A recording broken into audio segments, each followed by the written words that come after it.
कहानी की शुरुआत होती है बेन और लॉरा से, जो अपनी सालगिरह मना रहे होते हैं। दोनों तय करते हैं कि इस बार कुछ अलग किया जाए। रोजमर्रा की भागदौड़ से दूर वे खुले समुद्र में कुछ शांत दिन बिताना चाहते हैं। इसलिए वे अपनी नाव लेकर समुद्र की ओर निकल पड़ते हैं, जहां सिर्फ वे दोनों हों और बाकी दुनिया से पूरी दूरी। शुरुआत में सब कुछ बिल्कुल परफेक्ट लगता है। मौसम शांत होता है, समुद्र भी आराम से बह रहा होता है और दोनों इस पल को खुलकर जी रहे होते हैं। लेकिन तभी लॉरा दूर समुद्र के बीच एक खूबसूरत सा द्वीप देखती है। वह शांत और बिल्कुल अनछुआ दिखाई देता है। लॉरा तुरंत वहां रुकने की इच्छा जताती है। बेन को यह जगह थोड़ी अजीब लगती है। उसे अंदर ही अंदर कुछ गलत महसूस होता है, लेकिन वह माहौल खराब नहीं करना चाहता, इसलिए वह मान जाता है। दोनों अपनी बड़ी नाव को दूर छोड़ देते हैं और एक छोटी रबर बोट लेकर द्वीप की तरफ बढ़ने लगते हैं। लेकिन जैसे ही वे किनारे पर कदम रखते हैं, सब कुछ बदल जाता है। बाहर से सुंदर दिखने वाला वह द्वीप अंदर से पूरी तरह सुनसान होता है। वहाँ कोई आवाज नहीं, कोई इंसान नहीं, बस कीचड़, सूनी जमीन और अजीब सी खामोशी। थोड़ी दूर उन्हें एक छोटी झोपड़ी दिखाई देती है। उन्हें लगता है शायद वहाँ कोई रहता होगा। वे काफी देर तक आसपास खोजते हैं, लेकिन उन्हें कुछ नहीं मिलता। बेन कहता है कि अब वापस चलना चाहिए, लेकिन लॉरा थोड़ी और जगह देखने की जिद करती है। जैसे जैसे वे अंदर की तरफ बढ़ते हैं, उन्हें पुराने और जंग लगे मशीनें दिखाई देती हैं। ऐसा लगता है जैसे कई साल पहले यहाँ कोई काम करता था, शायद वैज्ञानिक या कोई रिसर्च टीम। लेकिन अब सब कुछ छोड़ दिया गया होता है। काफी देर भटकने के बाद दोनों बैठ जाते हैं, थोड़ा आराम करते हैं और बात करने लगते हैं। तभी बेन की नजर आसमान पर जाती है। अचानक मौसम बहुत तेजी से बदल रहा होता है। आसमान काला पड़ने लगता है। बेन तुरंत समझ जाता है कि एक बड़ा तूफान आने वाला है। दोनों बिना समय गंवाए अपनी छोटी नाव की तरफ भागते हैं और बड़ी नाव तक पहुंचने की कोशिश करते हैं। लेकिन इससे पहले कि वे वापस पहुंच पाते, तूफान शुरू हो जाता है। बड़ी बड़ी लहरें उनकी नाव से टकराने लगती हैं। कुछ ही पल में नाव पलट जाती है और दोनों ठंडे पानी में जा गिरते हैं। अब उनके पास कोई रास्ता नहीं बचता। आगे बढ़ने के बजाय वे वापस उसी द्वीप की तरफ तैरने लगते हैं। जब तक वे किनारे तक पहुंचते हैं, वे पूरी तरह थक चुके होते हैं। उनके शरीर ठंड से कांप रहे होते हैं और डर साफ दिखाई देता है। द्वीप पर कोई सुरक्षित जगह नहीं होती। किसी तरह वे छोटी सी आग जलाते हैं और पूरी रात डर के बीच गुजारते हैं, बस जिंदा रहने की कोशिश करते हुए। सुबह होती है, लेकिन हालात बेहतर होने के बजाय और खराब हो जाते हैं। उनकी बड़ी नाव पूरी तरह गायब हो चुकी होती है। लॉरा तुरंत बेन से पूछती है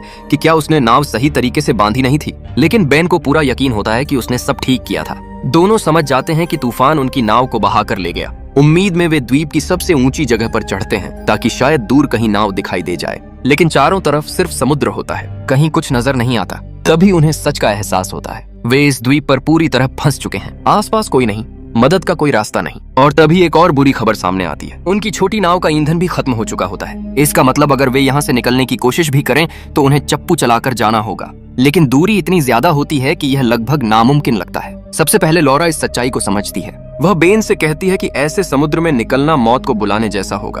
अगर एक और तूफान आया तो वे बच नहीं पाएंगे। फिलहाल यही द्वीप उनका एकमात्र सहारा है। लेकिन यहाँ जिंदा रहना आसान नहीं होता। धीरे धीरे भूख लगने लगती है, फिर प्यास और कमजोरी उन्हें परेशान करने लगती है। दोनों अलग अलग दिशा में जाकर पूरे द्वीप को फिर से खोजना शुरू करते हैं, उम्मीद करते हुए कि शायद कुछ काम की चीज मिल जाए। काफी तलाश के बाद उन्हें एक मीठे पानी का स्रोत मिल जाता है। यह उनके लिए बहुत बड़ी राहत होती है। वे पानी पीते हैं, जो भी बर्तन मिलते हैं उनमें भरते हैं और तूफान के बाद पहली बार थोड़ा सुकून महसूस करते हैं।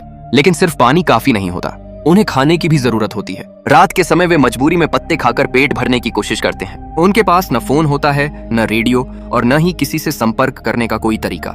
इसीलिए वे जमीन पर एक बड़ा SOS साइन बनाते हैं, ताकि अगर कोई जहाज या हेलीकॉप्टर ऊपर से गुजरे तो शायद उन्हें देख सके। लेकिन अंदर ही अंदर वे जानते होते हैं कि अब सब कुछ किस्मत पर टिका है। दिन गुजरने लगते हैं, फिर और दिन बीतते हैं। वे पुरानी मशीनों के हिस्सों से एक छोटा सा ठिकाना बनाते हैं। उन्हें एक डिब्बा भी मिलता है जिसमें वे पानी जमा कर सकते हैं। धीरे धीरे यह संघर्ष उनकी रोज की जिंदगी बन जाता है। अब उनका हर दिन सिर्फ एक ही चीज के लिए होता है, किसी तरह जिंदा रहना। हर दिन बेन और लॉरा खाने की तलाश में निकलते हैं, लेकिन ज्यादातर समय उन्हें खाली हाथ लौटना पड़ता है। कभी कुछ पत्ते मिलते, कभी थोड़ी बहुत चीजें, लेकिन जिंदा रहने के लिए इतना काफी नहीं होता। धीरे धीरे उनकी ताकत कम होने लगती है। फिर एक दिन उन्हें द्वीप पर कुछ ऐसा मिलता है जो उन्हें अंदर तक हिला देता है। वहाँ 3 कब्रें बनी होती हैं। इसका मतलब साफ होता है कि वे इस जगह पर फंसने वाले पहले लोग नहीं हैं। उनसे पहले भी कोई यहाँ आया था और शायद कभी वापस नहीं जा पाया। यह बात लॉरा को अंदर से तोड़ देती है। उसकी उम्मीद धीरे धीरे खत्म होने लगती है, लेकिन बेन उसे संभालने की कोशिश करता है। वह बार बार कहता है कि उन्हें हार नहीं माननी चाहिए। शायद किसी दिन कोई मदद जरूर आएगी, लेकिन सिर्फ उम्मीद से पेट नहीं भरता।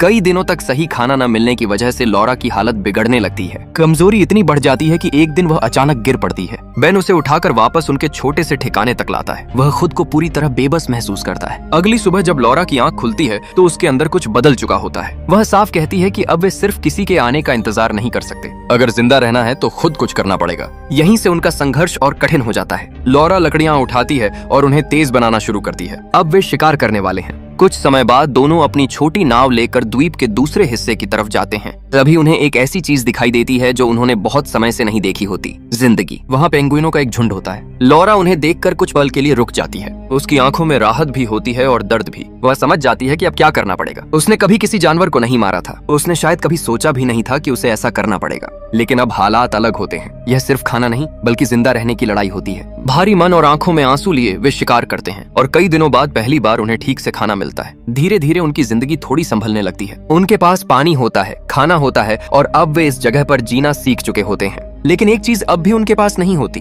घर लौटने का रास्ता। हर दिन वे समुद्र किनारे जाते हैं और दूर तक देखते रहते हैं। शायद कोई नाव दिख जाए, कोई जहाज या किसी इंसान की मौजूदगी का कोई निशान। लेकिन हर शाम वे निराश होकर लौट आते हैं। दिन बीतते हैं, फिर हफ्ते गुजरते हैं और धीरे धीरे महीने निकल जाते हैं। फिर एक दिन सब कुछ फिर बदल जाता है। वे हमेशा की तरह शिकार करने जाते हैं, लेकिन इस बार वहाँ कोई पेंगुइन नहीं होता। पूरा इलाका खाली होता है। उनका सबसे बड़ा सहारा अचानक खत्म हो चुका होता है। लॉरा के चेहरे पर साफ दिखाई देता है कि अब वह टूट चुकी है। यह सिर्फ निराशा नहीं होती बल्कि उम्मीद खत्म होने का पल होता है। उसे वह पहला दिन याद आता है जब वे इस द्वीप पर फंसे थे और अब उसे लगता है कि वे फिर उसी डर और मजबूरी वाली जगह पर वापस आ गए हैं। इस बार लॉरा फैसला कर लेती है। वह बेन से कहती है कि अब उन्हें यहाँ से निकलना होगा। उन्हें छोटी नाव लेकर समुद्र में जाना चाहिए। शायद किस्मत उनका साथ दे और कोई उन्हें देख ले। लेकिन बेन तुरंत मना कर देता है। वह समझाता है कि खुले समुद्र में उनके पास कुछ नहीं होगा, न रास्ता, न दिशा, न कोई गारंटी कि वे बच पाएंगे। कम से कम इस द्वीप पर उनके पास पानी तो है। लेकिन लॉरा उसकी बात नहीं मानती। वह कहती है कि अगर धीरे धीरे यहीं मरना है तो ऐसी सुरक्षा का क्या फायदा।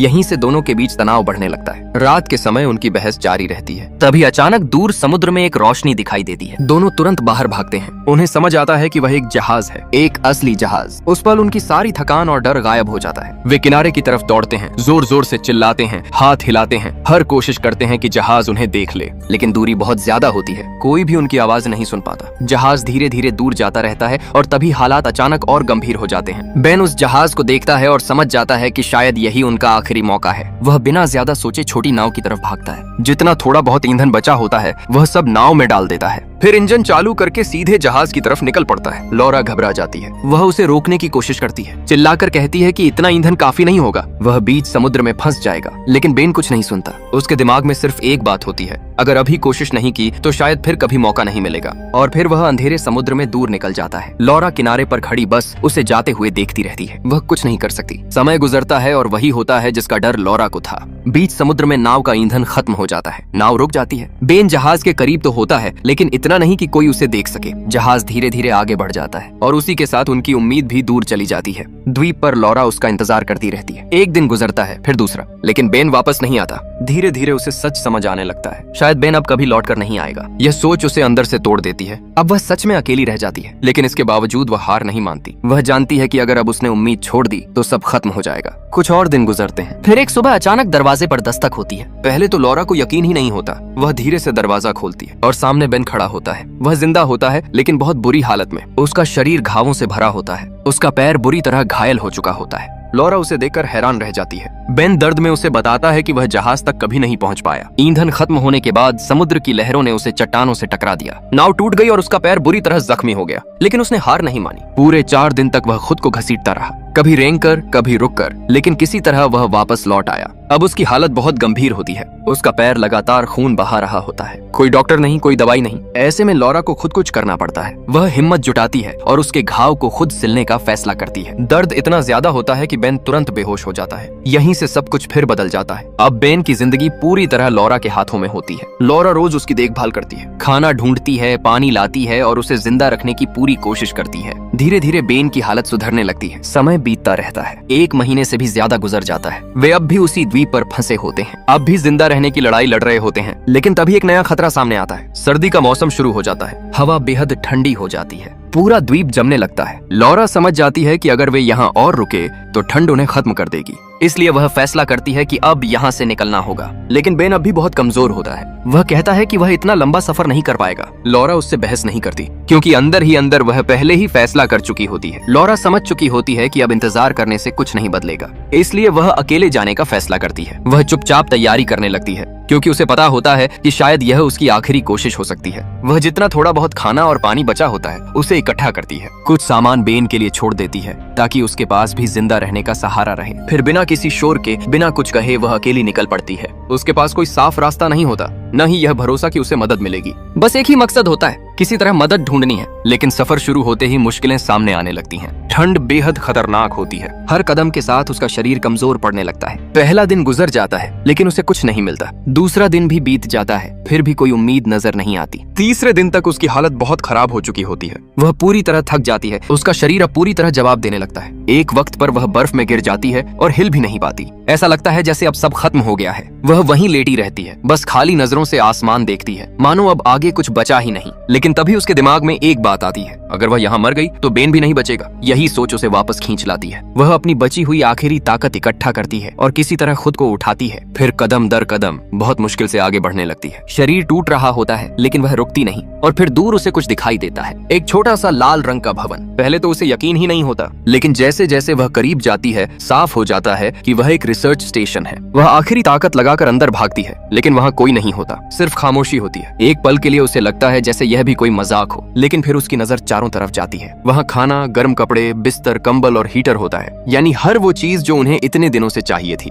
वह पहली बार ठीक से खाना खाती है, अपने शरीर को गर्म करती है और धीरे धीरे उसकी हालत थोड़ी संभलने लगती है। थोड़ी ताकत वापस आने के बाद वह फिर से पूरे स्टेशन को देखती है और उसे कुछ बहुत जरूरी चीज मिलती है, एक स्नो स्लेज और एक नक्शा। यही उनका बाहर निकलने का रास्ता होता है। वह बिना समय गंवाए सामान इकट्ठा करती है, स्लेज तैयार करती है और तुरंत बेन को बचाने के लिए वापस निकल पड़ती है। वापसी का सफर भी आसान नहीं होता, लेकिन अब उसके पास एक मकसद होता है। जब वह वापस द्वीप पर पहुंचती है तब तक रात हो चुकी होती है और तभी उसे सबसे बड़ा झटका लगता है। उनका ठिकाना पूरी तरह टूट चुका होता है। एक भयंकर तूफान ने सब कुछ बर्बाद कर दिया होता है। कुछ पल के लिए उसका दिल रुक सा जाता है। वह चारों तरफ देखती है, बेन को ढूंढती है, लेकिन कहीं कोई निशान नहीं होता। सबसे बुरा शक उसके दिमाग में आता है, शायद बेन अब नहीं बचा, लेकिन वह मानने को तैयार नहीं होती। वह मलबे के बीच उसे ढूंढना शुरू करती है, टूटे हुए हिस्सों को हटाती है और उसका नाम पुकारती है, और फिर उसे वह मिल जाता है। बेन मलबे के नीचे दबा होता है, उसका शरीर बर्फ जैसा ठंडा, बिल्कुल बिना हिले, कोई प्रतिक्रिया नहीं। लॉरा एक पल भी नहीं सोचती। वह पूरी ताकत से उसे बाहर निकालती है, स्लेज पर लिटाती है और तुरंत रिसर्च स्टेशन की तरफ दौड़ पड़ती है। अब हर सेकंड बहुत कीमती होता है। जब वह वापस स्टेशन पहुंचती है तो वह जल्दी से बेन के गीले कपड़े उतारती है,